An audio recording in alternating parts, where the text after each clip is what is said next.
Hey everyone, it's Carter King. If you're an educator, a leader, or just a parent who wants to teach kids about space, check out my newest book, Carter's Journey Through Space. It's available now on Amazon, Target, and bookstores everywhere. Come explore the universe with me.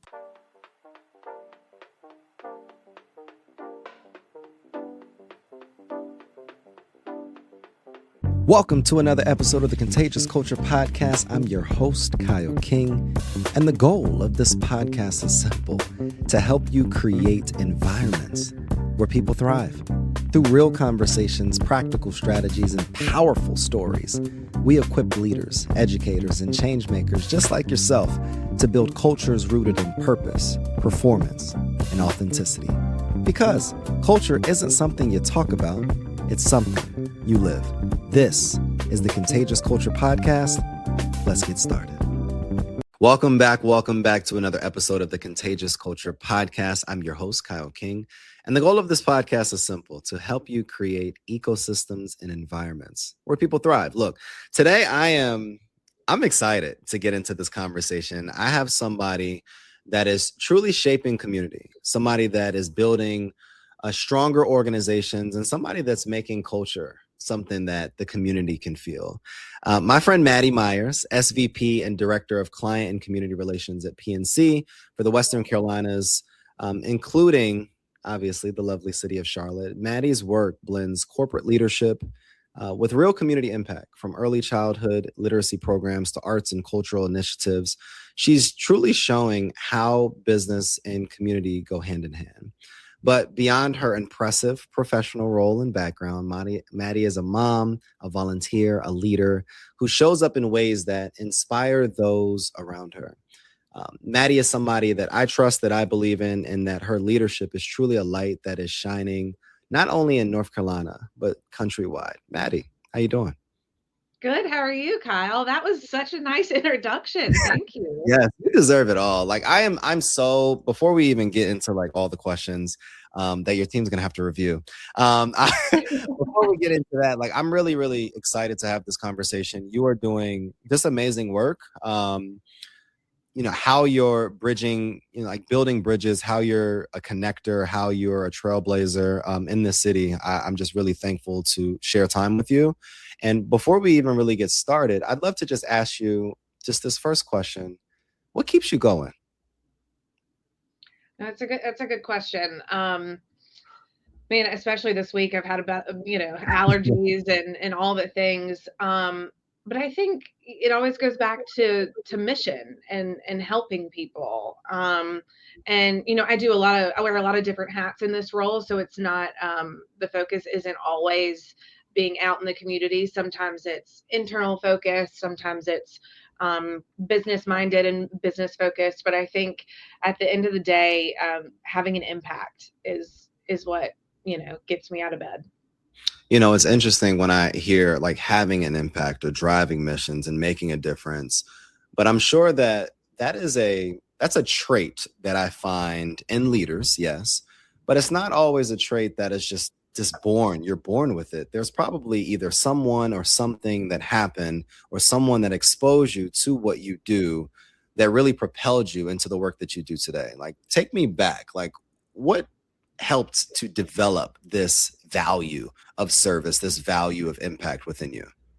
Yeah, it's a great question. I think I give credit to my grandparents. They've always been very philanthropically minded and very purposeful and intentional about where they want to have an impact. And so that's kind of always been, I guess, just a part of me. And then I guess too, I would go back to my first job. I was an intern with the Livestrong Foundation. And, coming out of college, I wanted to be in the sports world. I wanted to be in sports marketing. And I remember, I got this internship and I was like, well, there's a little bit of sports there, so let me jump in. And I did. And, obviously with it being a nonprofit and having just tremendous impact that it did, that was really where I got my feet wet in the nonprofit space and in community. And then it's really been nurtured through this role. And I've been very fortunate to be a part of this organization that really cares about the community. Now, when you think about your work now, because you've done a lot, you've went from a lot of different areas and it's kind of evolved to what you do now. When you think about your work, what is different about your work now versus when you were really serving on the ground of a nonprofit organization? Sure. Yeah, no, another good question. I think it's almost like I've my role has reversed a little bit. And so, I was on the fundraising side um and doing the work on the event side and on the ground level. And now I get to really focus on the impact that the bank has and the resources that we have, and maximizing those resources to create impact. So rather than doing the fundraising, I'm able to do more of the funding and really utilizing the resources. Maddie, you've probably interfaced with many, many organizations in your tenure. Sure. What are the differences between organizations that are what we like to say within our organization optimized or ready to receive funds versus the organizations that potentially need some more time before an organization like yours would deploy resources? Yeah, we always kind of say we'd like to have somebody or an organization be up and running for 2 to 3 years before we really get engaged. And that's just to kind of iron out all the kinks, get ducks in a row, that kind of thing. And then to really know what works and what doesn't. And then that's honestly like such an optimal time for us, because then we're able to jump in and be partners kind of on a pilot program level and say, let's help you get this started. Let's get this started and have impact and see where it goes and build over time. So, and ultimately it all goes back to relationships. So, whether you're ready or not ready, I think starting with a conversation and a vision and your mission, sticking to that mission, not doing too many things just because they all sound good and we want to, I think like in nonprofits and individuals with big hearts, we want to do everything. We want to help. We want to be everything to everybody. And I think the more focused you can stay on mission is critical. One of the things that I talk about often is mission drift, and how oftentimes organizations will build, but then they'll get distracted by what the industry is wanting or how organizations' funding priorities are changing, and they move away from their initial mission so that they can receive resources. How do you feel about that? And what would be your advice to organizations to really just stick with your mission and stay niched down, like you mentioned? Yeah, it's really appealing to want to do that because you want to kind of go where the money is. And I always tell organizations, don't create a program or something just because it fits funding priorities. Do it because it's what is required of the work and your mission. Because you start creating something just for a funder, and now you're doing that mission drift and you're kind of going off in another direction. And I don't want to create work for organizations. I want to help them do their work. So I don't want to create extra work for them, if that makes sense. And so it's hard, right? It's hard to stay focused, but it's a skill that I think it takes a lot of honing. And I think it's just, something that you have to practice over time. And it's okay to say no to organizations that have money or that want to give you money. I know that's way easier said than done. It's very tough. But I do think it's important for the organization and for the funder, because now all of a sudden there's just extra work created that's not as organic. That's good. I love how you mentioned this. It takes a skill. And earlier on in the conversation, you mentioned that you essentially started as the fundraiser, but you've Mhm. evolved to the fund giver.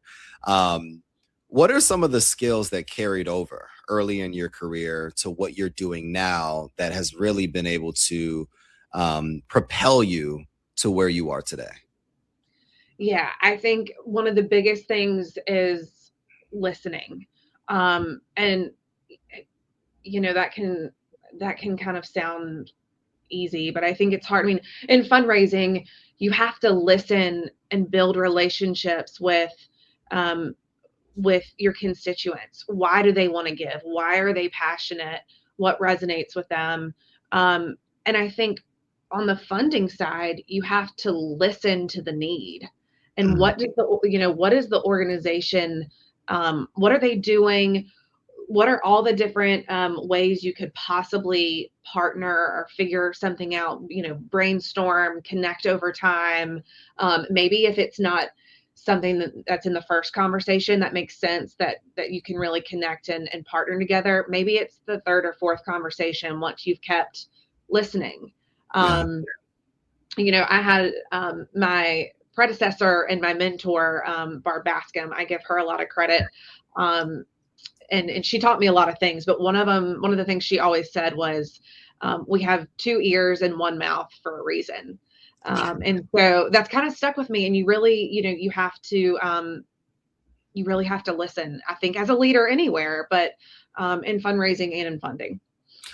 Let me ask this, and I hear this a lot, the power of listening, the power of curiosity, especially within the nonprofit Mhm. space. It's interesting because when I was in corporate, I never really, people don't talk about listening much. And that's probably one of the challenges. But when we think about like the listening portion, could you really talk to nonprofit leaders that are listening in right now? What should I be listening for? Like, what is that? How can I develop or mature my ears so that I can understand what I'm listening for, so that I could fit within the gap, so that I can identify opportunities, so that I can identify potential problems where we could prevent or create solutions as well? Yeah, I think listening for funding priorities of an organization, because I give my organization a ton of credit. We have really stuck to early childhood education for over 20 years now, and because of that, we're able to have an impact. And so, we don't go outside of our scope that often. And so, I would really encourage, organizations, when you're listening, to listen to listen to those funding priorities, and you know and ask good questions, like, because sometimes there is a way to partner even if it's not completely obvious at first. Yeah. um and so yeah, I would listen to what the funding priorities are. I would ask good questions. And then if it's not a fit, that's okay. Yeah. And I know that's tough to walk away from.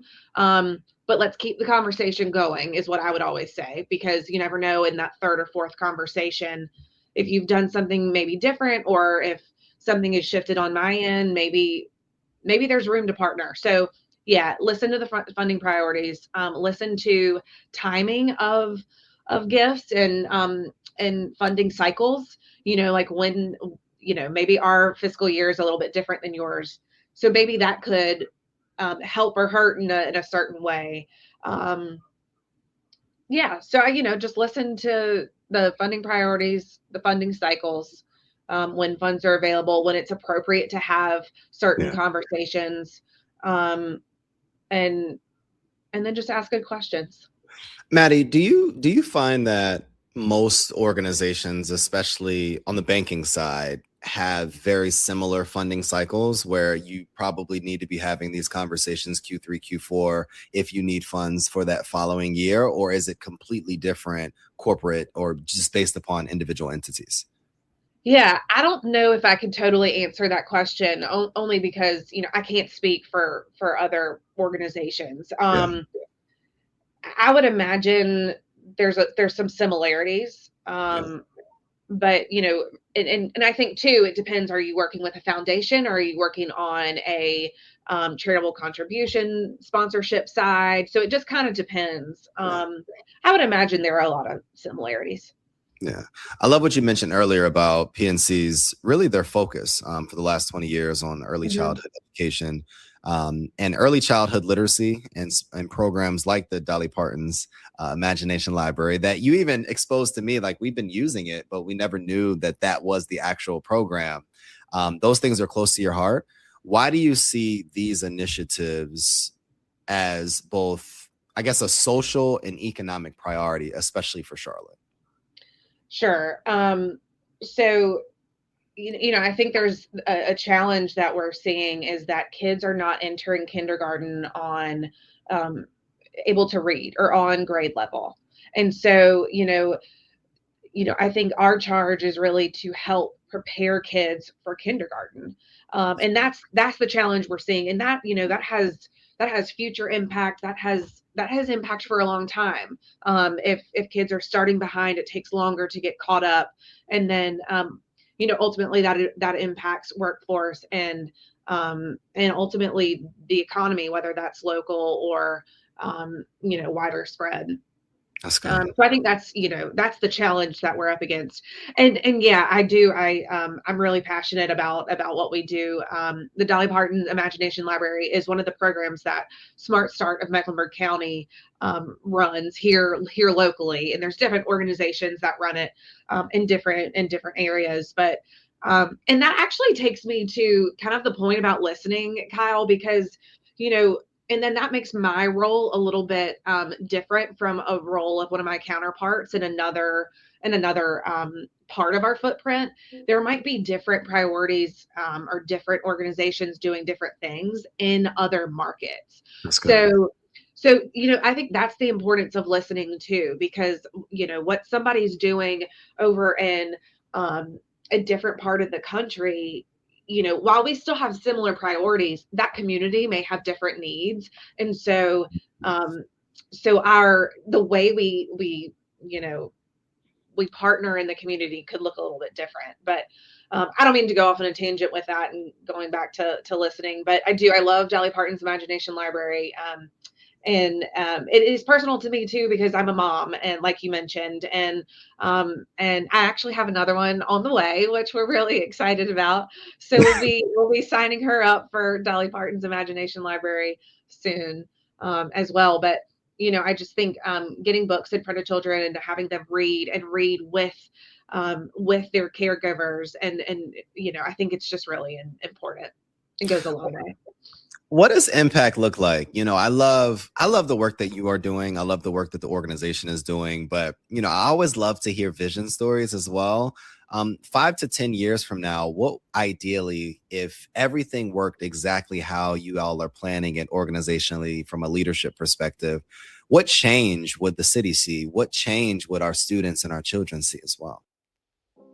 Hey, it's Kyle. Sorry to interrupt your programming, but I got a quick culture check for you. How's your team's energy right now? I mean, literally, right now. Are people feeling inspired? Or are they just showing up? See, here's the truth. Culture doesn't change because we talk about it. It changes because we live it actively every single day. And that's what I help organizations do. Build contagious cultures that people actually want to be a part of.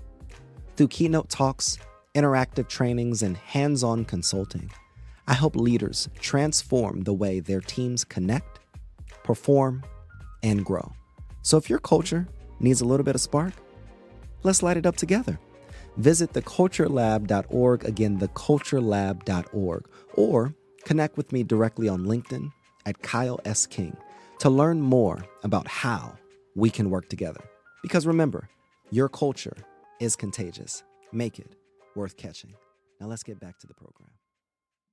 Yeah, it's a good question. And I think, it can be answered a lot of different ways. And there are really good great, strong organizations out there focused on specific impact like that. I think Read Charlotte is really trying to get folks reading on grade level, and that's a very specific goal. So you can certainly measure impact in that capacity.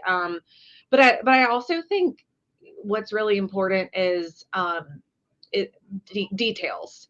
And what I like to say, the bank has this brilliantly boring tagline. And so I like to say, the details are boring but brilliant. And so it's details that really matter in whether it's grants, whether it's sponsorships. I'm going away from kind of the broader impact question, but I think you can have in philanthropic impact, but you can have impact in a lot of different ways, right? So if you're doing, if you're putting on an event, say, you want to make sure that there are trash cans nearby. Who thinks of trash cans, but you want to make sure that it's super easy, that people don't even have to think about it, but they're able to throw their trash away or recycle or, anything like that. So, I think it's the brilliantly boring details that matter, that ultimately will have that impact, whether it's on the philanthropic side, the business side, really no matter what you're doing or what your focus is. I love that. And I have this visual, and I mentioned this a few weeks ago as I'm preparing for this speech, about how one puzzle piece can never create a full vision. And when you go to the store, any store, and you buy a puzzle, there's literally no puzzle with just one piece. And when I think about what you just mentioned, what I see is that PNC works with this consortium of organizations that are all different puzzle pieces, and all of us collectively are going to help create this vision for the city of Charlotte, or this vision for our students in education. And anybody listening is kind of like, you have to think about what is my contribution, and what what piece do I provide or contribute to this organization or this grander challenge that we're trying to overcome. When I think about, even before we started talking, we talked about like different leaders. Shout out to April Whitlock at Lending Tree. And, Charlotte has a very impressive network of leaders across arts and business and nonprofit sector. How do we work together and collaborate so that we can collectively create meaningful change? Like, what are some of the things that we can do as leaders so that we can support our students in education, so that we can support arts programs, so that we can really develop and continue to create this vision for what we see as in our city? Yeah, there's a lot of different ways to answer this question. So I'm trying to think of the best way to do it. Other than vote in local elections. Yeah. I had to put that plug in there. I think, we can listen to the conveners. There are a lot of conveners in Charlotte, whether it's Foundation for the Carolinas, United Way, Smart Start. There are a ton of conveners, and I think they're bringing people together, all these different puzzle pieces, to have conversations. And so, yeah, I think I think lean in, listen where you can, and again, kind of like organizations, you don't have to be everything to everyone. You don't have to volunteer at 5 different organizations, to have impact. I think just really try to lean in and listen where you can, and find your passion. Like, I think as individuals and leaders, where do I want to plug in? What matters to me? What can I bring my children along to do with me? And, so it's a family thing. It's not something that's taking me away from something else that I want to be doing or spending my time on. So, yeah, I think it's listening and learning what's going on in the community. What are other people already doing, and how can I join in and be a part of it? I love that. Maddie, you've been doing this for a long time now. And I want you to really think about the young leaders, those emerging leaders. It was day one in Charlotte for you, and you are just driven to make an impact. You want to make a tangible impact. What would be the advice that you would give to young professionals or those emerging leaders in the city of Charlotte? I would join a committee on a nonprofit. And so, I think there's often a lot of talk around board service and how wonderful and important that is. But I think committees are an easy way to get involved with organizations, then get to know the community. You meet That's good. people. If I was brand new to Charlotte and wanted to just feel connected, Yeah. what's something I'm passionate about? So, one of the first committees I joined was Levine Museum of the New South. I was excited about moving to the city of Charlotte, and I wanted to learn more about the history and things like that. And so I joined, I think it was the marketing and development committee, and it was a way to just meet people. And then, it was also one of those things too, that the commitment is not at the level of a board commitment. So whether it's time, talent, treasure, that's all. You can make that commitment what you want it to be. And in a way, you're interviewing the organization to see if you want to continue to stay involved, if you want to continue on to a board service journey. Or maybe through that work, you meet other people and other organizations that you want to go and explore those things as well. So I guess my advice would be, you can do a lot of different things when you move to a city, but as a young leader, if you want to get involved in the community specifically, look for an organization that is doing work that you care about and try to join one of the committees. I love that. And you sit on a lot of boards, and you're you're a very busy woman. How did you identify the organizations that you care about, and what were the steps that you took to be able to best engage with these organizations? Yeah, so I just rolled off the board of the Children's Theater of Charlotte, and obviously, children is and education is a priority of ours as an organization, and arts and culture. But I was in musical theater growing up, and in high school, yeah, and I had some solos and things Okay. like that. So Okay. yeah. That was like, the height of that talent in high school was. But so there was a passion and an interest there. And so, there was natural desire to want to be involved with something like that. And how can I help, kids that have that same interest? And so really that's how I got involved. And I just reached out to the organization and, said, what's your timing like? And how can I get to know you all better? And ultimately, when the time was right, there was a spot open on the board, and they invited me to join. So, I think that can look a little bit different depending on the organization's needs. They're trying to fill different gaps for their needs.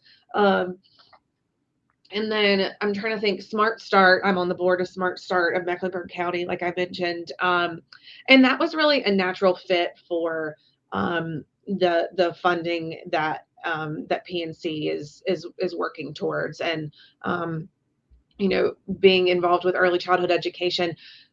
Not only is it really the funding side, I really shouldn't even say the funding side. It's more of because board service doesn't always mean funding comes with it. It's more Right. of, I want to be engaged in this community. I want to learn the challenges that are happening within this community, and I just want to be close to the conversations and what's happening, so I can be, whether that's a better funder or just a better partner, a better thought leader, anything around that, around early childhood. I want to, be more equipped to be a part of, and that organization really helps me do that. So yeah, so they were fortunate to have me on, and it's been great. And then, there are some other boards and committees that I do just out of personal passion. Yeah. But yeah. Maddie, what gets you excited? Like what's something that just personally or professionally that just has you excited these days? Personally, I am just obsessed with my daughter. I love it. I really am. Like, I know that sounds so funny, but she's 18 months old and just the cutest thing in the world. And it was so great. Like, I actually took her a few weeks ago. I took her over to Wing Haven Gardens Yeah. here in Charlotte, and it's just such a beautiful space. There's a children's garden that they had that I was able to take her to. And so that was really fun for me because that was, personal side of things. And I have a work relationship with Wing Haven. And so it was really nice to be able to blend the two, and to see her kind of like thrive in this outdoor space, and with all these natural resources. And it was a ton of fun. So yeah, I mean, I could sit here and talk to you about my daughter all day long. No, definitely. Same here. We have a 2-year-old as well, as a 10-year-old. And our 2-year-old, she's just, she's having full conversations now. She's just a breath of fresh light, like just a breath of fresh air. Just absolutely amazing in all the ways, like all the ways. Yeah. She's 2 going on 12. So Right. And it's so fun to see at this age, like they're learning something new truly like every day. And yeah, so, just seeing like the light bulbs go off, and her little facial expressions and the words she's starting to connect, and she's just so funny. So yeah, I totally get that. They're a light for sure. definitely. What is, and we had this conversation the first time that we connected. Mhm. If you look at your life, Maddie, over the next 5 years, 7 years, and you could snap your fingers and you changed an infrastructure or a community or did something that could change a system, what change are you going after? Oh, Kyle, that's a big question. I don't know that I'm ready for that one. A change. I think going back to early education, that just all kids would have access to books, would have access to reading and learning, and because it's so foundational. I mean, a child by the age of 5, 90% of their brain is developed. I mean, that's staggering. That is a big number. And so, that foundation is so important. And so I think that's, if I could see any kind of change or have an impact in a certain place, that's really where it lies. When you look back at your career and your impact, what is the one lesson? What's one principle that you hope leaders, even listening in, would take away from your own journey? I think it would be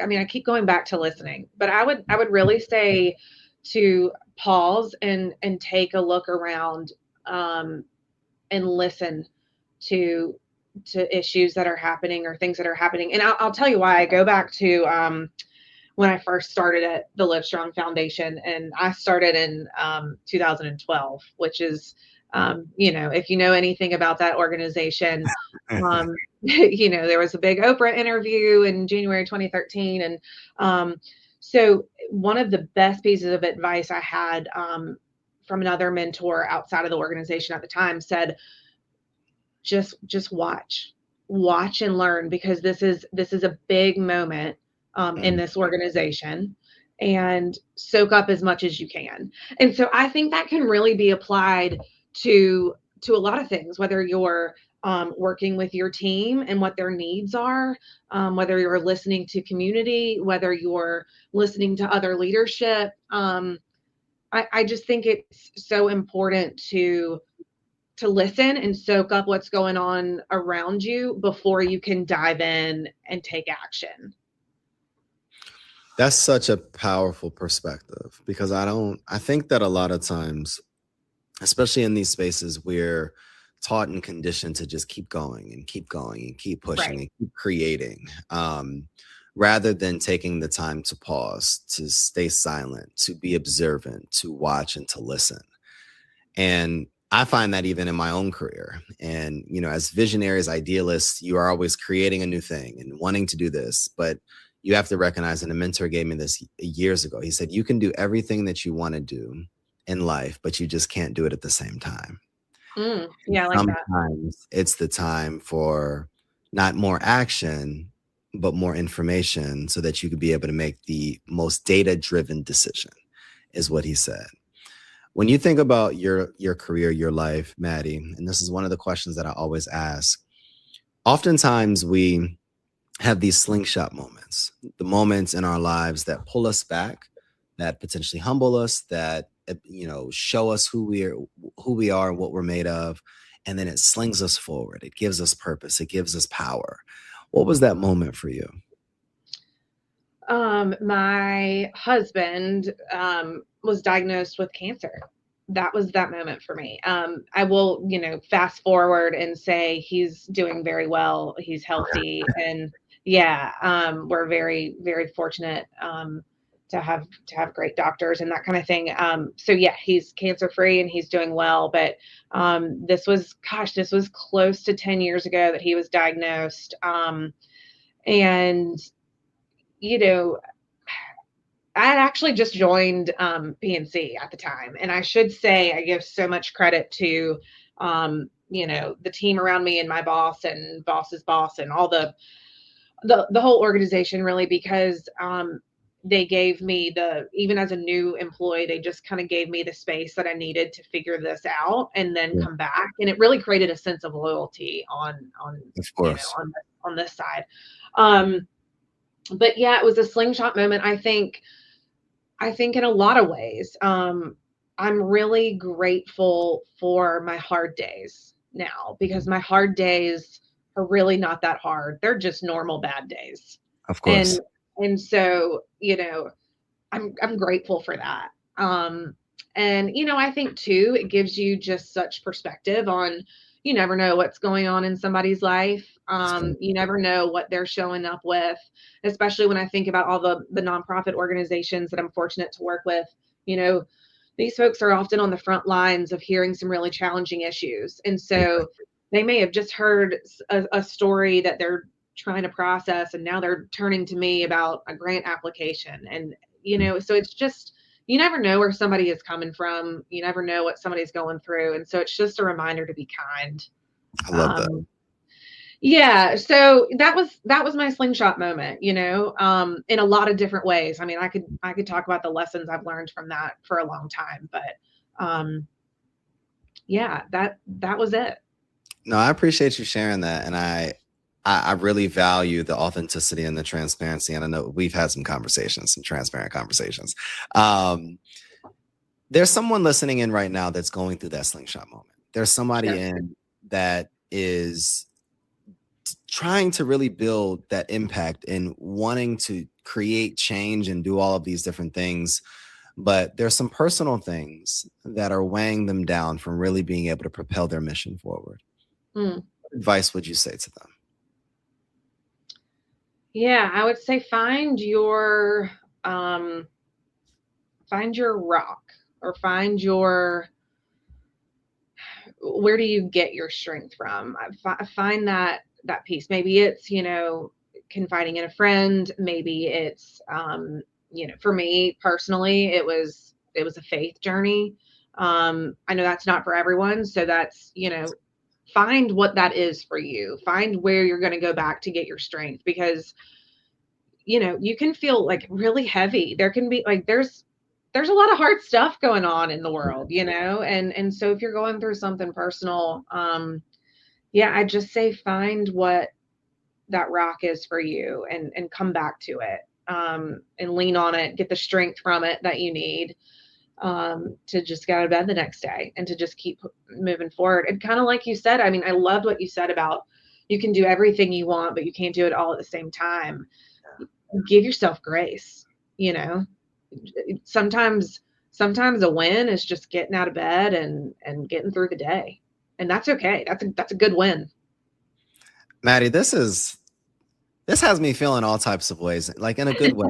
This is, I believe that oftentimes we have these conversations, podcasts, or speaking engagements and panel discussions, and we don't really talk about the real challenges, like the real things. And I appreciate you leading with your heart and being open and honest about the real challenges that we experience as people, human beings first, that potentially impact how we show up as professionals, but we have to continue to find that rock. And I'm giving a speech this weekend, and interestingly, this is such a full circle moment. One of my key components is I'm going to give them a rock, and you have to be anchored in something. Because I believe that is important. Like, how do you go back? Like when you go through these moments, what are you going back to fill your cup or to release or unpack what you're feeling or reveal who you are, all of those different things. So I appreciate you mentioning that. You've done a lot in this city and you're just beginning. Where can people support you? How can we continue to lift up PNC's initiatives that you all have going on? And where can people find you as well? Yeah, thank you. No, I would say, any of the PNC channels on social media, you can see the great work that's being done, not just here locally and in the Western Carolinas, but across our footprint. And then as well, you can follow me on LinkedIn. That's where, a lot of our local work is showcased, and always, happy to connect on LinkedIn and anything like that. So don't be a stranger. Feel free to reach out. Oh, I love it. I love it. Anybody listening right now, connect with Maddie on LinkedIn. She actually responds. That's how we got connected. So thankful for you, Maddie. So thankful for the work that you're doing and how you are taking the intentional time to connect business, community, and culture together in the Queen City. If you are still listening, one of the questions that we always ask to our listeners is, what type of culture are you spreading? Maddie is spreading a culture of love, a culture of listening, and a culture of leaning on relationships so that we can impact our community. If this is your first time listening to the Contagious Culture Podcast, review it, like it, share it, and subscribe to the episode. The energy you bring is the culture you create. Make yours worth catching. We'll see you all next episode. Thanks for tuning in to the Contagious Culture Podcast. If this episode challenged or inspired you, hey, take a second to share it with someone who's building culture in their world. Make sure to like, subscribe, and leave a review. It helps more leaders, educators, and change makers just like yourself join the movement. You can connect with me on LinkedIn or YouTube at Kyle S. King for more tips, tools, and methodologies to be able to help you create this ecosystem of absolute excellence. Until next time, lead boldly, live intentionally, and remember, your culture is contagious. Make it worth catching.